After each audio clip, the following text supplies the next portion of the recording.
Hello to everyone and welcome to the live and spooky Flame Tree Press female leads and final girl tropes discussion. I am joined here by many Flame Tree women of note, authors Catherine Cavendish, Nadia Afifi, and V. Castro. Welcome, ladies. Thank you for joining. My name is Anne Tibbets.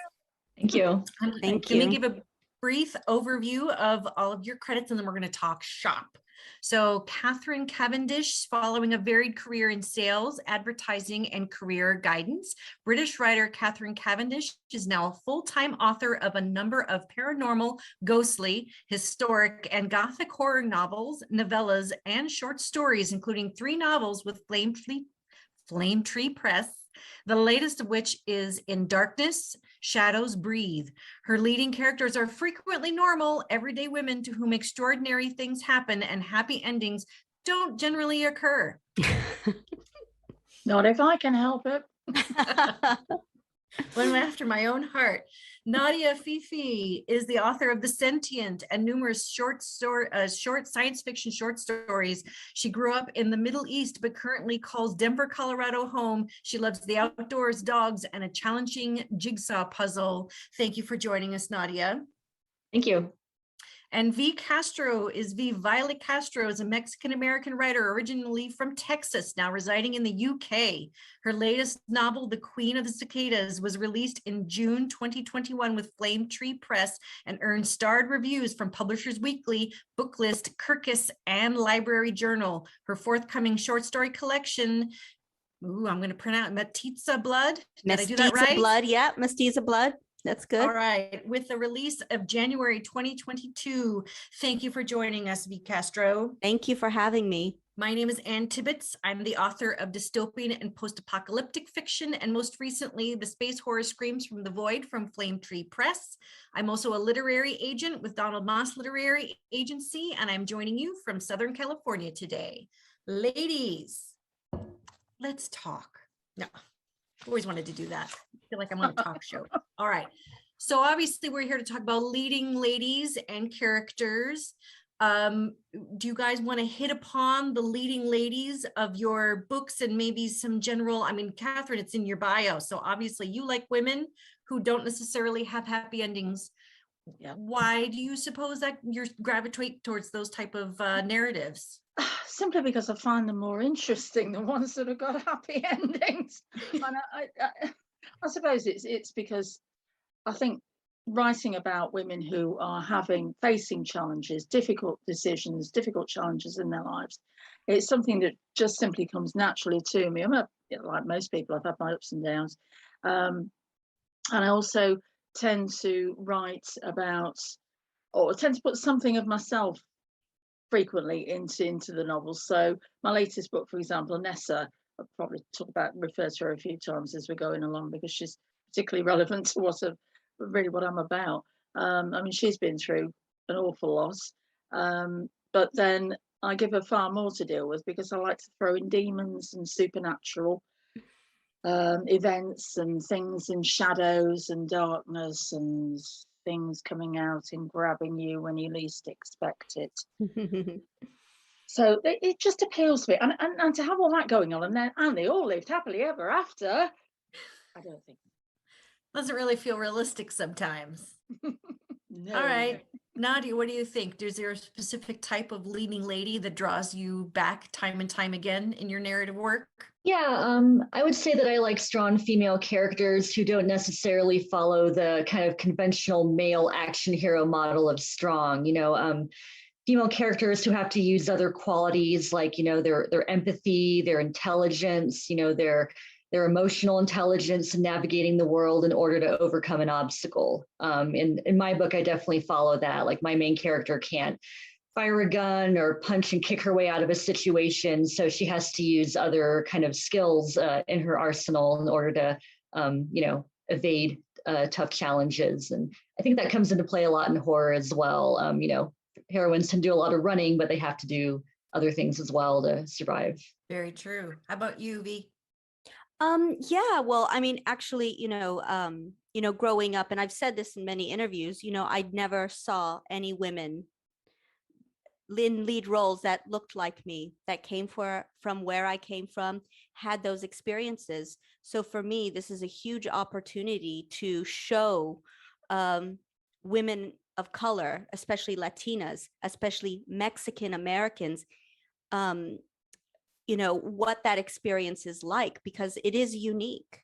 And having come from a place where you don't see yourself represented, that really takes a toll on you, whether you're a fictional character or you're the writer or you're a reader. So, taking someone on that journey for me is really important, and it's such a privilege, but it also affects the way a character would react to a situation. And so, we're talking about Final Girls, Mestiza Blood. I actually have quite a few Final Girl stories. And one of them in particular is called The Final Porn Star, because I am really, and I loved when we first heard about this, really tired of the final girl being this virginal white woman who, everybody is like, oh, she's such a good girl and she's this. And it's always, the bad women of color who get it first, or the promiscuous girls with the big boobs,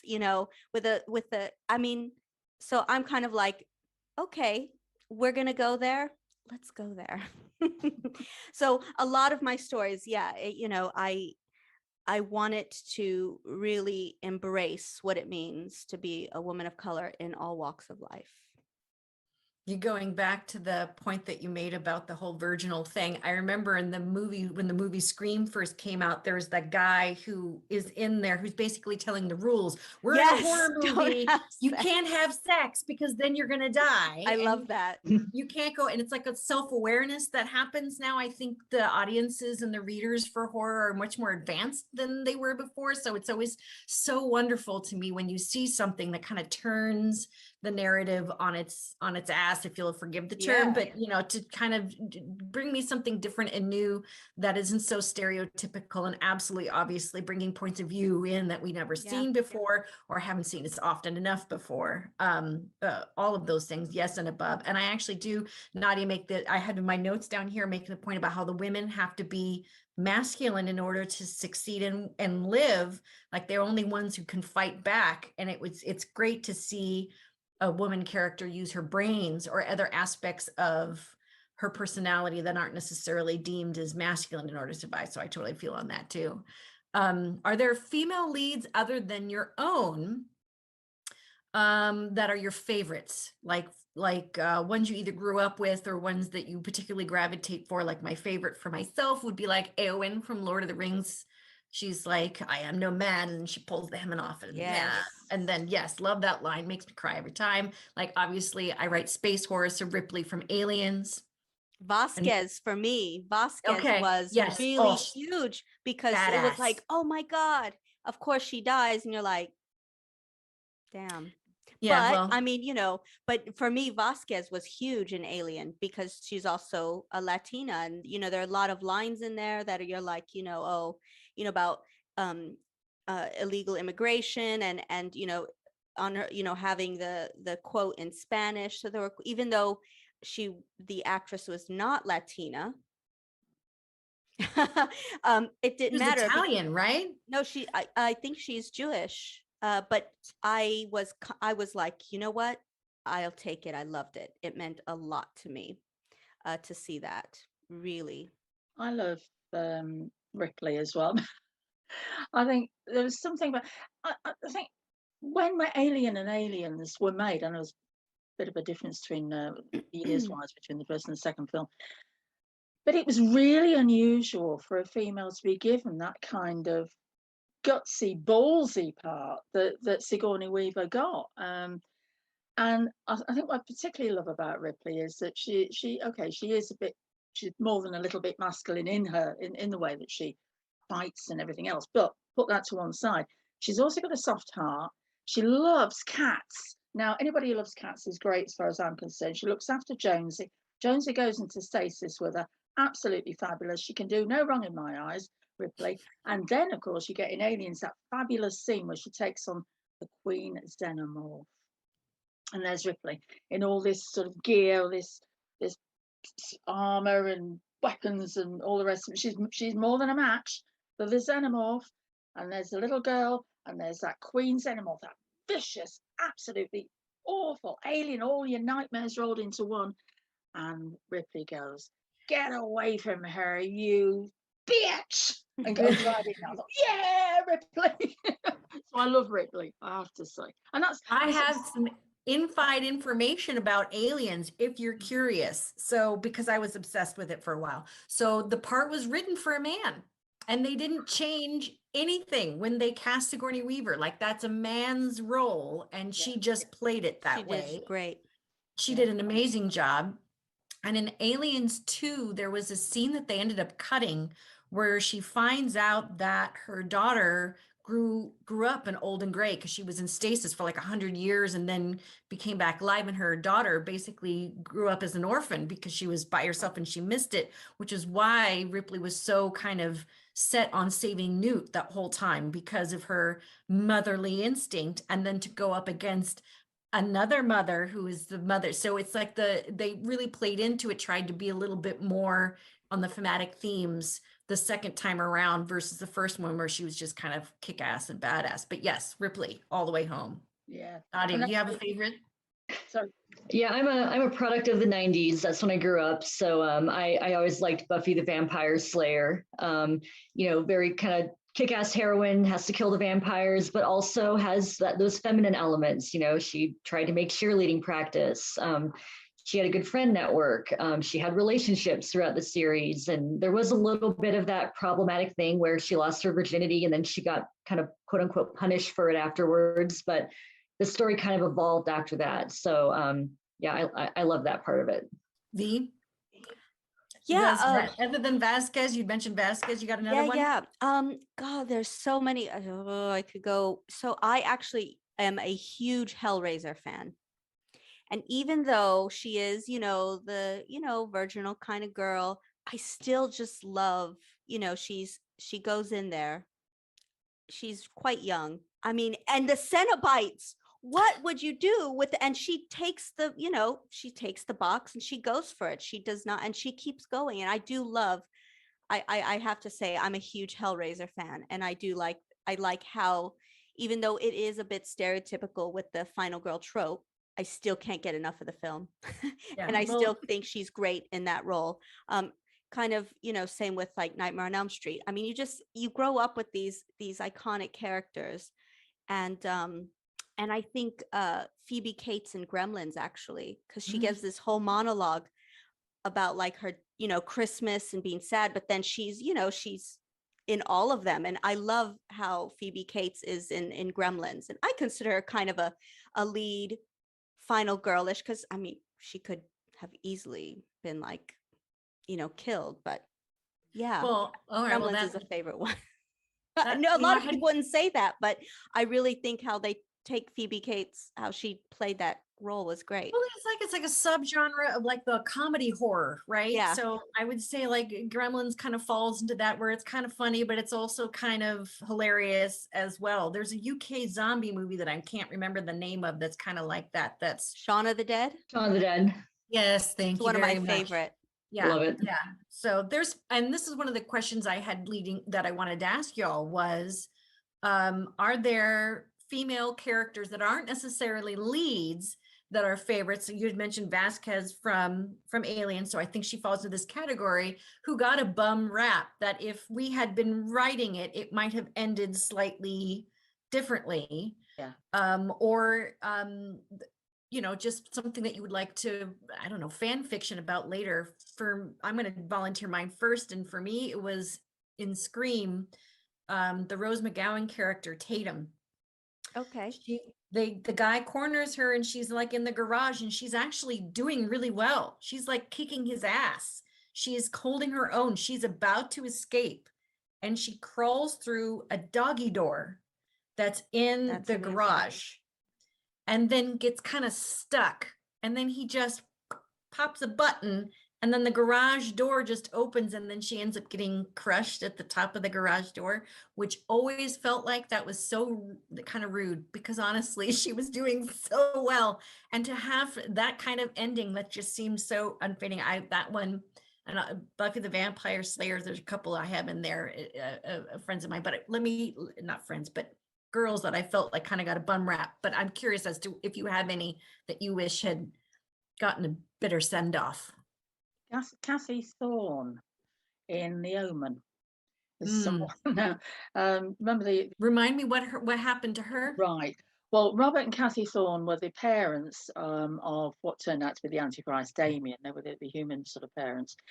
And Robert Thorne, bearing in mind this was made into the late 70s, and the book was written based directly on it. Robert Thorne was kind of destined to be president of the USA, and this, of course, is at the time when only people who would ever become president would be white, wealthy, male. There was never going to be anything different. It couldn't possibly be a woman. No. And yet Cassie Thorne is by far the more interesting of the two characters.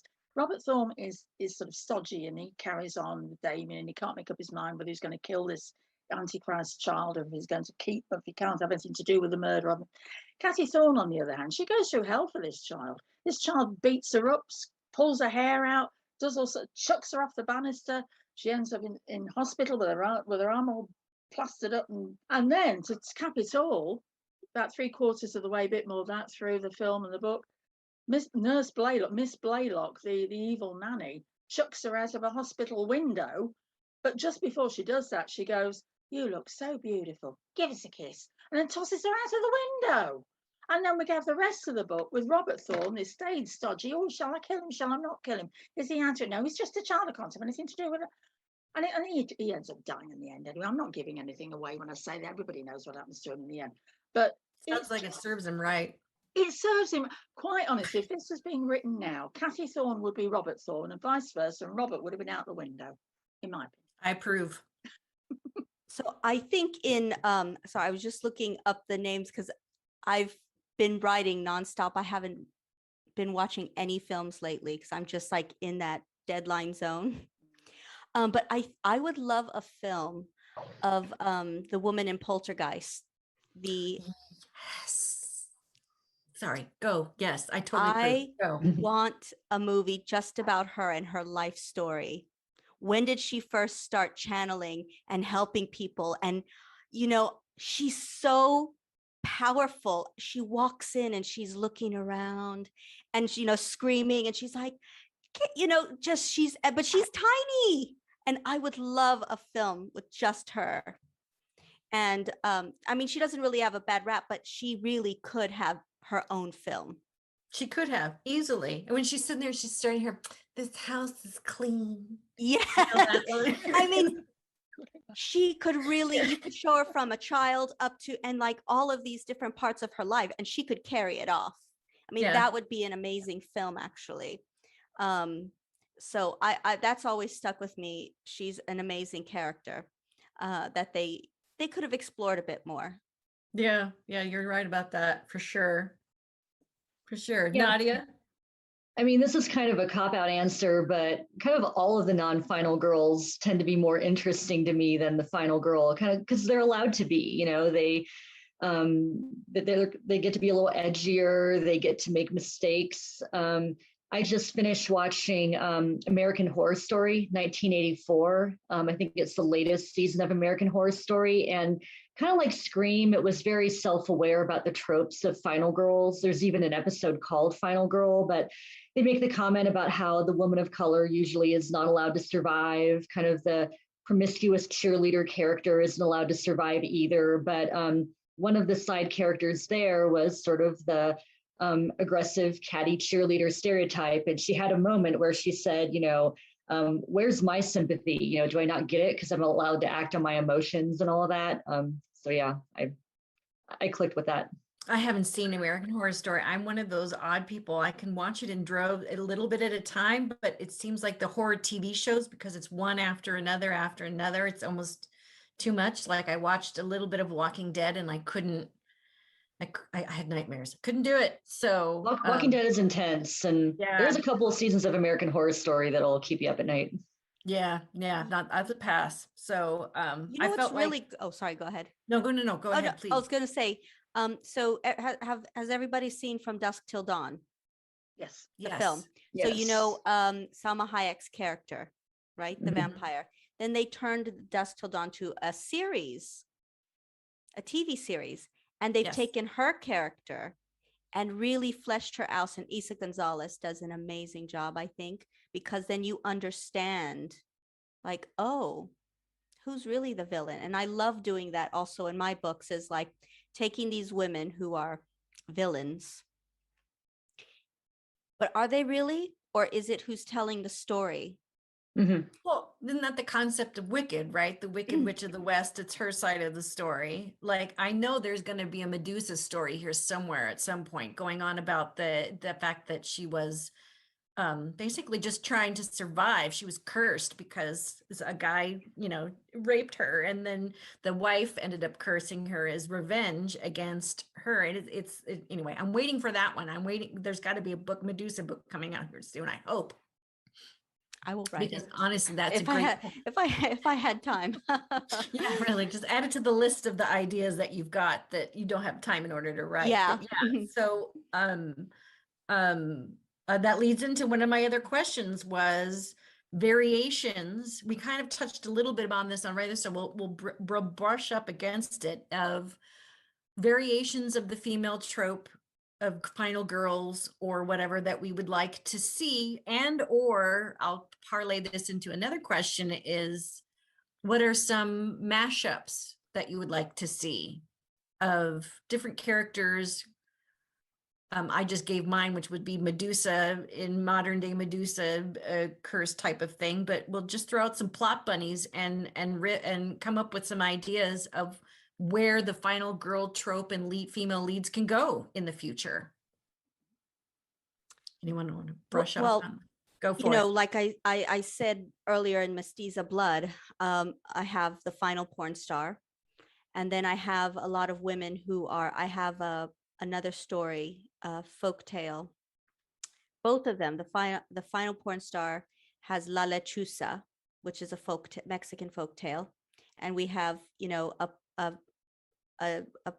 porn star. She's in her 40s. It's her last one. She's retiring. She's a counselor. She's got a teenage daughter. She's done. So they're on a remote ranch in Texas. Well, something lurks in the dark, and it's a fight to the death. There's also another tale from where in Texas, it's called Donkey Lady Bridge. And supposedly the woman on this bridge has fused, they call her the Donkey Lady because she has fused hands and fused feet. And I've heard this tale since I was a kid. So I basically say, well, who was the Donkey Lady? And so I team these two women who meet, and you finally see face to face why she has these fused hands and feet, and why they call her the Donkey Lady. Why is she bellowing and screaming and crying out? So you're really digging into the whole, taking a tale of a woman who could have been considered a villain and then turning the narrative, like the Maleficent movie franchise. Yes. Like you're digging in deep to that. That's fascinating. Yes. So in 2023 with Del Rey Books, I have my book called The Generational Curse of La Llorona. And I tell La Llorona's tale through the lens of postpartum depression. Oof. So that comes out in 2023. And currently I'm writing Malinali, La Malinche, who was Cortez's interpreter during the conquest. And she was married 3 times.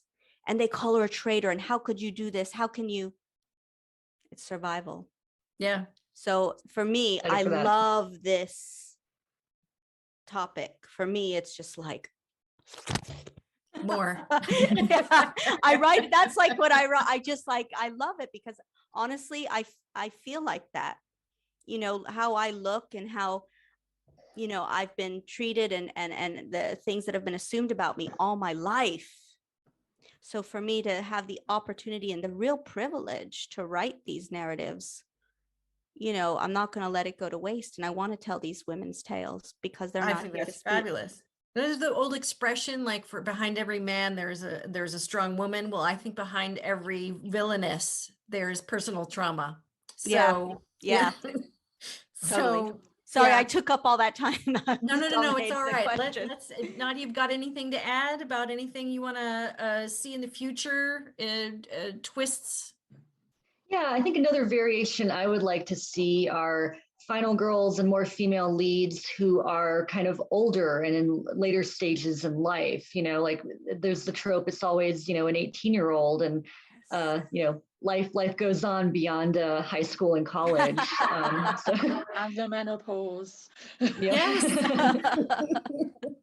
in fact, yeah, you almost final girls would even get, or final women would get even, you know, I think more effective and deadly in some ways, you know, just having more life to have lived. And getting into the sci-fi realm, I love Zoe Washburn in Firefly in that TV show. You know, she's a capable soldier, you know, very effective in a battle environment, but she's also, you know, a loyal crew member and has a happy long-term marriage. And that's another thing you don't see often in final girls is they're not allowed to have kind of healthy romantic lives. Or if they do, they're cut short, you know, their partner's killed. So I like to see more of that as well.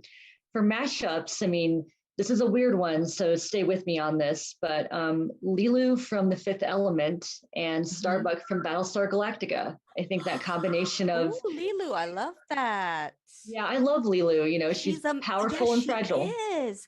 Mhm. Yes. Oh yeah, I see Ooh. that. That's a request. They'd be a dangerous pair, I think. So Yes, for sure. pay attention, Hollywood. How about you, Catherine? You got anything you want to add? I think there's fabulous ideas have been coming up. I mean, one of the things I was thinking, one of my favourite female leads actually is Vic McQueen in Joe Hill's Nosferatu. Mainly because, again, she's a heroine if you like.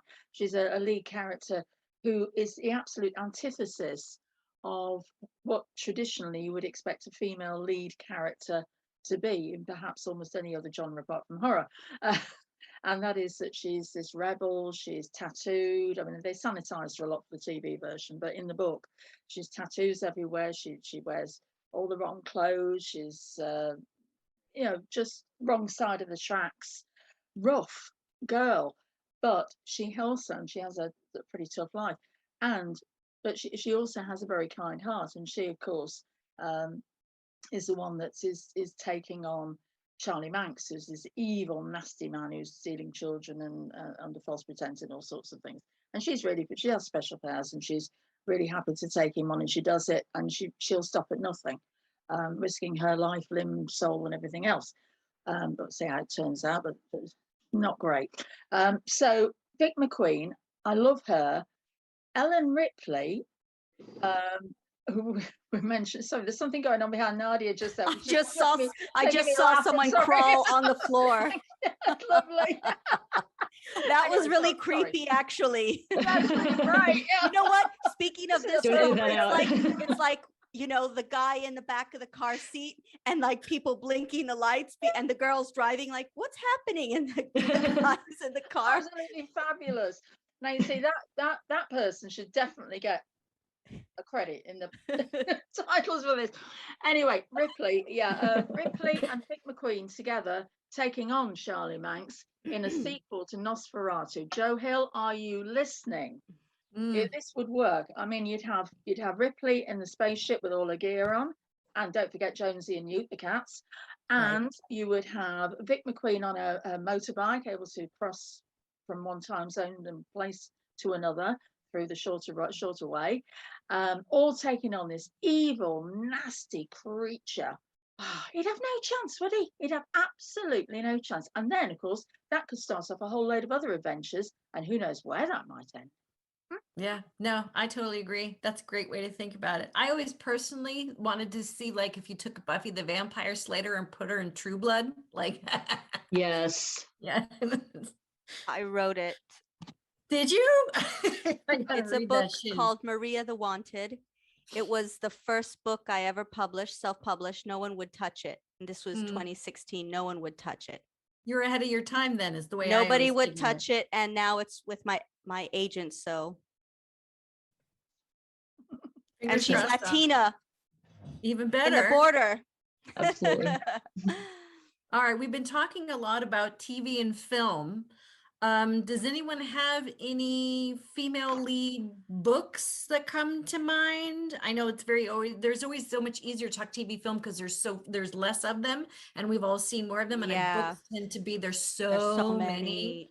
And it's hard to remember after you read so much about names and titles. So forgive Yeah. me if you don't have anything off the top of my head, but I keep thinking of Annihilation by Jeff Vandermeer and Lena in that one. It's basically like an all-female troupe that grows into the Shimmer.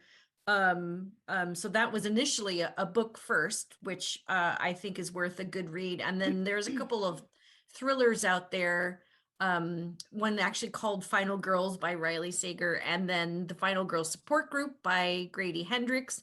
Is there anything I'm leaving out? Any favorite books that you recall for female leads and or final girl trope that come to mind? Well, I've got Shirley Jackson to offer, and it's not The Haunting of Hill House. We've Always Lived in the Castle, which is her last completed book. It cheats a little bit because there's not one final girl, there's two of them, and that's the two sisters, Mary Cat and Constance Blackwood. And the reason I love them so much is, I mean, they are completely and utterly crazy. I mean, we know they're totally insane. But it's the way that their village has always been against the Blackwood family. They've been jealous of them. They've been horrible to them. When the house went on fire, the two girls were left with virtually nothing. The house virtually burnt away around them. And yet the villagers made it even worse by destroying all their belongings. But still, Constance and Mary Cat, in their own strange little world, they carried on and they somehow won. They somehow triumphed over these villagers because they were living life on their own terms behind the shuttered doors of what was left of their house. And the villagers were apologetic. They were leaving apologies. They were leaving food for them. They were just basically not afraid of them anymore, but wary of them. But certainly feeling that they had definitely done them a disservice. And I felt that Mary Cat and Constance, fabulous lead characters and fabulous they were final girls because they did actually triumph over everybody and everything that had gone before them, even though, as I say, they were completely off the wall. I just love them because they break all the rules. And Shirley Jackson, she was fabulous, let's face it. Give me the title of that again. What was the title of that again? It's We Have Always Lived in the Castle. It is. Yeah, here it is. It's a shorter book, but a great read. It's one of my favorites as well. It stays with you a long time after you put it down. It does. I don't think I've got that one. I've got to find that one now. How about you, Nadia? You come in, any novels, books come to mind aside from your own, of course?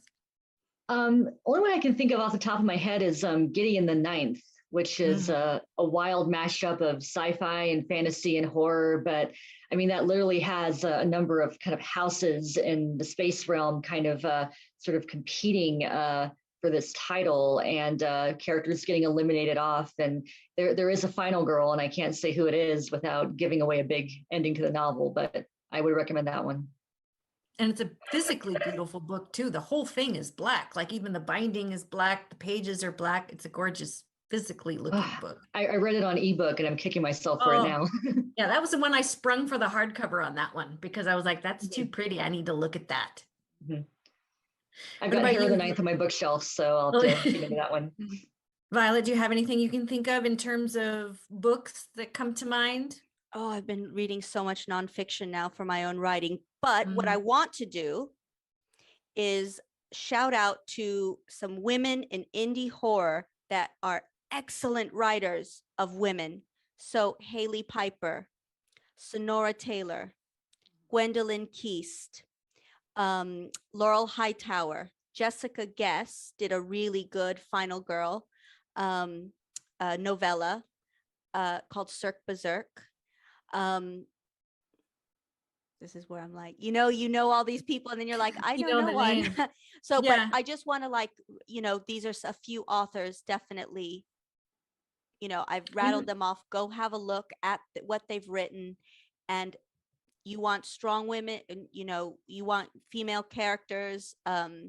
Mira Grant is another one. She's not indie, but Mira Grant is another one who I enjoy her horror work as well. So yeah, but yes, I really am hoping the traditional market for women's horror can catch up to indie, because indie has been doing this for quite some time. Mary and doing, San Giovanni.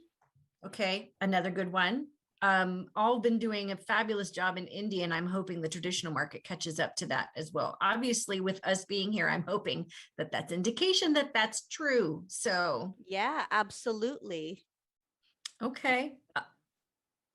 So, is there anything in regards to your own work and your own process that you find difficult in that, your own pitfalls when it comes to female characters? Like, for example, I'm going to give you an example and then you can riff off of this, which was, I find that a lot of the women that I write or that are female lead characters, other side from the fact that they all tend to swear too much, and I get that note way too often from too many people that they swear too much, but they're considered somewhat unlikable because they've got some internalized misogyny, which they've accepted as their, like they've been raised a certain way, and so they think this is the way that it is, which I find was a red flag I didn't even know I had in myself. So in writing female characters, there's something you've learned about yourself and about your writing through the use of your writing female leads. Does that question make any sense whatsoever? It made more sense in my head than it did out loud.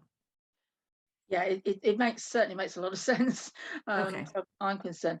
I think, and it was something a writer told me many years ago, many years ago, and that is that if you've not had brothers or sisters, any siblings, it's quite difficult to write about having siblings.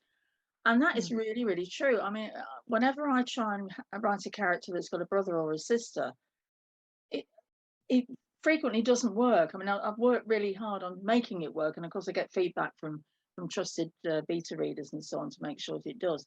But quite often I'll start off and they've got a brother or they've got a sister, and I send this brother or sister off to Australia to just get rid of them, because I don't know what to do with them really. So I find that difficult because, and I know it's because of my own lack of experience in that area. And also the other thing I find difficult is writing about mothers with children, because I've not had children myself. I find it difficult to be authentic about writing that kind of character. So all of this explains why so many of my female characters are either single for whatever reason, usually because there's something dysfunctional going on, or they're married but they don't have children, or their children have gone, they've got empty nests, if you like. So that's my particular difficulty, shall we say. Any red flags for you, Nadia? I think one challenge is just writing female characters who are a little bit out of my own experience and kind of questioning myself because of, my vantage point, with my points of privilege and all of that. I'm half Middle Eastern, and I like to write, Arab women characters because you don't see a lot of them. And I think there needs to be more representation, but I have, spent a lot of time in the States. I'm very, white, obviously white passing, and, kind of coming from a more privileged point of view. So I question whether I'm, writing the character the right way or writing a character who's Arab enough. And, all I can really do there is just, get good beta readers and kind of write from my particular experience. I think another thing kind of more broader is writing female characters who are overly competent.